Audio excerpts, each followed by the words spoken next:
Welcome to Money Matrimony, where your wallet meets wisdom and every dollar finds its purpose. I'm your host, Samurai, and in this podcast, we break down everyday money struggles, decode financial trends, and help you build a smarter, stronger financial future one step at a time. Today, we will deep dive into 8 essential assets that make people rich. We will explain Kiyosaki's rich dad, poor dad strategy. Whether you're navigating your daily expenses, saving for a dream, or just trying to make sense of this ever-changing market, this is your space to learn, grow, and rise above. Because here at Money Matrimony, it's not just about making money, it's about making money matter. Before starting, I want to request you to subscribe the channel and hit the bell icon for more updates. Welcome to the Deep Dive. We're tackling a pretty big topic today, achieving financial freedom. Getting to that point where working feels more like a choice, maybe not a strict necessity. Yeah, that's the dream for many, isn't it? And we're leaning on the ideas of Robert Kiyosaki today, rich dad, poor dad. Exactly. He has this, really interesting framework. The cash flow quadrant. Right. It breaks down how people earn money. You've got employees, the self-employed. They're kind of on one side. Trading time for money, mostly. Often prioritizing security, which is perfectly valid, of course. Of course. Yes. But then there's the other side. Business owners, investors. Focusing more on building systems, right? Acquiring assets, things that generate income for them. That's the path to freedom he talks about. And that's where we're putting our focus in this deep dive, that second half, business owners, investors. So our mission today really is to explore 8 specific kinds of assets. Things Kiyosaki highlights as, potential pathways to becoming rich. Or at least reaching that stage where you don't have to work for income anymore. Yes. Yeah. These are meant to be concrete ways to build passive income, lasting wealth. Sounds good. Okay, let's dive right in. First up, asset number 1, owning a business. A business, yeah. There's definitely a kind of fascination around successful entrepreneurs, isn't there? Totally.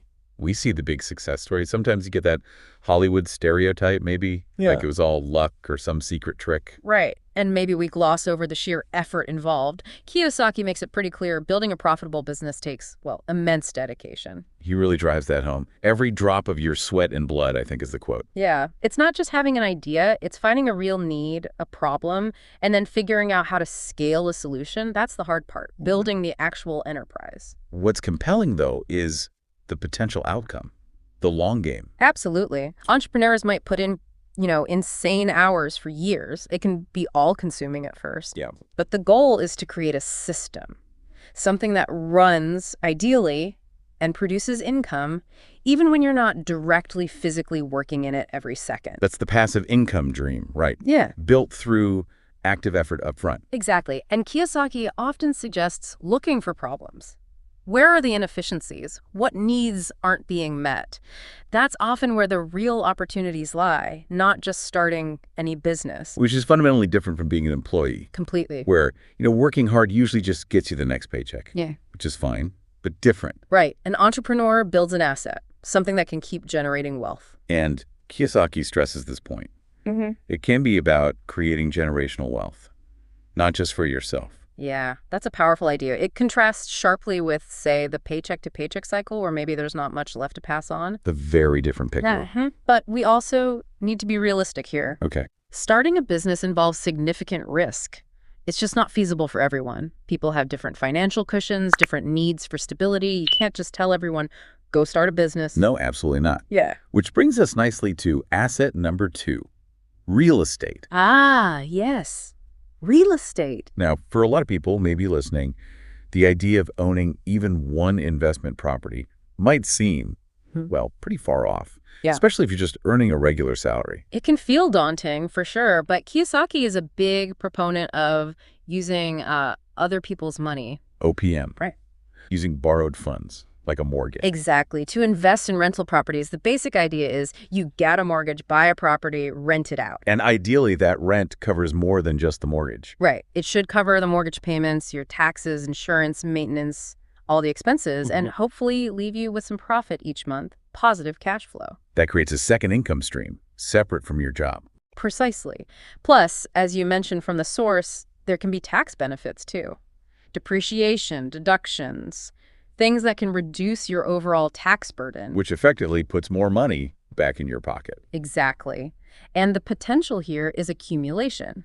Over time, maybe you acquire another property, then another. Slowly building a portfolio. Yeah. And as that portfolio grows, your reliance on your job paycheck can start to decrease. That's the path, isn't it? Yeah. Towards that financial freedom where the assets are doing the heavy lifting. That's the goal. Your assets generate the income.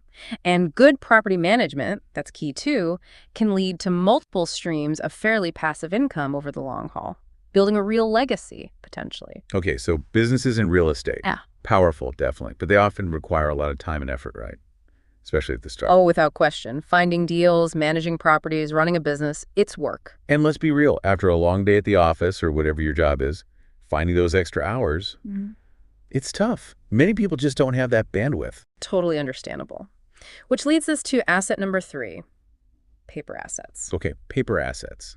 What falls under this umbrella? Things like stocks, bonds, mutual funds, maybe government securities like GSECs, the more traditional investments for many people. Right, and Kiyosaki positions these as maybe a more accessible route for people who have less time, perhaps, but still have the discipline to save. Exactly. It comes down to choices about spending versus investing, maybe cutting back on some non-essentials and consistently putting that money into these assets instead. And the big advantage here, I guess, is you're investing in other people's businesses, potentially huge, successful ones. Without having to run them yourself. Yeah. No direct management headaches like owning your own company or dealing with tenants in real estate. Precisely. You leverage the expertise and effort of others, essentially. The core principle is just consistent saving, smart investing. It speeds up getting out of that rat race, as Kiyosaki calls it. Trading time for a salary. Right. The more you invest effectively, the more potential you have to free up your time later. Maybe then you do have time for real estate or a side business. Interesting progression. Yeah. Okay, so we've got businesses, real estate, paper assets. Let's shift gears a bit. Asset 4, commodities. Commodities. Yeah, this is a different angle. Think about our regular money, paper currency, like the US dollar. Okay. It's ultimately a system created by humans, backed by governments. Right, its value relies on that backing. And as the source points out, governments can, well, print more money, increase the supply, so its value isn't necessarily fixed forever. Even which currency dominates globally can change over long periods. So Kiyosaki calls commodities things like gold, silver, oil, even essentials like food, grains, meat. He calls them God's money. What's the idea there? The idea is they have intrinsic value. They exist in limited quantities, naturally. Yeah. And people fundamentally need them. Food, energy, a way to store wealth that's tangible. Exactly. That fundamental human need is key. Unlike, say, a stock certificate, these things have direct physical uses or are universally recognized stores of value like gold. And why is that important for wealth building? Well, because of that limited supply and constant demand, they can act as a hedge, protection against inflation. Ah, okay. So when the value of paper money goes down, commodities might hold their value or even go up. Often, yes. Especially during economic uncertainty when other assets might be falling. So including some commodities in your portfolio, it adds diversification. It can be a smart move for long-term wealth preservation, according to this view, favored by the ultra-rich, apparently. Interesting. Okay, let's move to an asset that feels different. Yeah. You can't exactly buy it on the market. Asset 5, time. Time, yeah. We all say time is money, right? We do. But economists often see time as maybe our most precious resource, even more than money. Why? Because it's finite. It's non-renewable. That's a really critical point. Money comes and goes. You can earn more. Yeah. But time, once it's spent, it's gone. Forever. And the source highlights how youth, especially, is a massive asset here. Because you have more of it ahead of you. Exactly. A longer time horizon. It means you can potentially take more risks with investments because you have more time to recover if things go wrong. Makes sense. Like the Warren Buffett advice, start investing young. Yeah, that classic example is so powerful. Someone starting at 20 versus someone starting at 30. Even with the same amounts in returns, the person who started earlier ends up way ahead usually. Just because of the compounding effect over that extra decade. Time is your ally. But it's not just about long-term investing horizons. Okay. It's also about how we use our discretionary time, our free time now. weekends, evenings. Right. Kiyosaki suggests using that time for self-improvement. Yeah. Starting a side hustle, maybe. Yeah. Learning new skills to advance your career or open up new income possibilities. Even just pursuing a passion that might, eventually turn into something more. You never know where it might lead. Exactly. Yeah. And ultimately, any form of wealth you build, whether it's money, skills, assets, it creates a kind of buffer, a safety ring, as the source puts it, protection against life's uncertainties, economic changes for you and your family. That makes a lot of sense. Building on that idea of investing in ourselves, our sixth asset, your health. Health, yes. So we talked about managing time, which is maybe more mental discipline. Health is, fundamentally physical and mental too, of course. And it's absolutely foundational. You can't really pursue these other goals effectively if your health isn't there. So true. And it's easy, especially when we're younger, maybe to slip into habits that aren't great long term. Like what?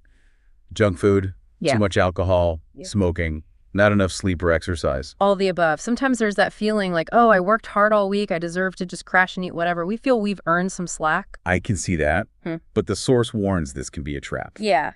Because poor health choices don't just drain your energy and maybe cost you money now on unhealthy stuff. They can lead to huge, wealth-eroding medical bills down the road when you're older. That's a sobering thought. Yeah. So neglecting health now costs you big time later. Exactly. Whereas flipping that, investing in your health now, regularly exercise, eating well. What are the payoffs? Well, more energy, better focus, higher productivity now, which can mean higher earning potential. And crucially, a longer, healthier life to actually enjoy the wealth you build and enjoy it with your family. It's a compound benefit, really. Good health supports everything else. Definitely a vital asset. Okay, moving into the digital age. Asset number 7, online assets. Online assets. Yeah, this is huge now. What's really striking here is how low the barrier to entry can be. Right. Starting something like a YouTube channel, often it costs basically nothing financially, just your time, your effort, your ideas. And the source points out, almost everyone has some knowledge or skill they could share. Oh, absolutely. Cooking, fixing things, telling jokes, playing games, teaching computer skills, anything, really, if you know something that can help or entertain someone else. That's the potential starting point. Yeah. You share that value, you start to build an audience, maybe small at first, but it can grow. And once you have that audience, what happens? How does it become an asset? Well, that's when monetization possibilities open up. Ad revenue, like on YouTube, or maybe you create an online course teaching your skill in more depth. Or build a website, a blog, use social media. Exactly. Affiliate marketing, sponsorships, lots of avenues once you have eyeballs and engagement. And these can scale too, right? It doesn't have to stay a small side project. For sure. You can upgrade your content, maybe hire help, outsource tasks, build it into a real online business. The potential growth is significant if you hit on something that resonates. Okay, fascinating. That leads us to our final asset today. Number 8, your network. Your network. This one is maybe less tangible again, but incredibly powerful. There's that saying, a happy client is a referring client. That kind of captures it. Perfectly. It's about building your personal brand, your reputation, creating goodwill through your work and interactions. So doing good work is the foundation. Absolutely essential. You need quality first, but then those recommendations, the word-of-mouth referrals from people you've helped or worked with, That's where the acceleration happens. it can be a massive catalyst for growth. Think about, say, a freelance caterer. They do a great job at one event. And suddenly people who were guests at that event are calling them for their own parties. Exactly. Each successful project isn't just income, it's marketing. It exposes your value to a whole new circle of potential clients or collaborators. So the takeaway isn't just do good work and wait. No, the source emphasizes being proactive. You need to deliver quality, yes, but also let people know what you do, the value you provide. Market yourself, build relationships. Don't just sit back passively hoping success finds you. Actively cultivate that network. Nurture those relationships. Build that reputation. It opens doors. Okay, so let's quickly recap. We've done a deep dive into 8 key assets. Based on Robert Kiyosaki's ideas that can potentially lead towards financial freedom. Right. We covered owning a business. Real estate. Paper assets like stocks and bonds. Commodities like gold or oil. Your time. Your health. Online assets. And finally, your network. And the big theme running through all of this, Kiyosaki's core message really, is making that mental shift. From working for money. To building and acquiring assets that work for you, assets that generate income. That's the path he outlines to eventually not having to trade your time for a paycheck, getting out of the rat race. Precisely. Financial freedom. So maybe a final thought for everyone listening to mull over. As you think about these 8 assets, which ones are you maybe already using, even if you haven't quite thought of them as assets in this way, like your time or your health or your network? That's a great question. Recognizing what you already have. Yeah. And then perhaps which one feels like the most compelling or maybe the most feasible place for you to start focusing more effort right now on your own personal journey towards greater financial independence? Definitely something worth reflecting on. It's personal for everyone. Needs further research based on individual circumstances. Absolutely. Lots to think about. Thanks for tuning in to The Deep Dive. If today's episode gave you a new perspective on your money journey, hit that subscribe button and join the Money Matrimony family. We're here every week, helping you map your money, master your mindset, and move from struggle to stability.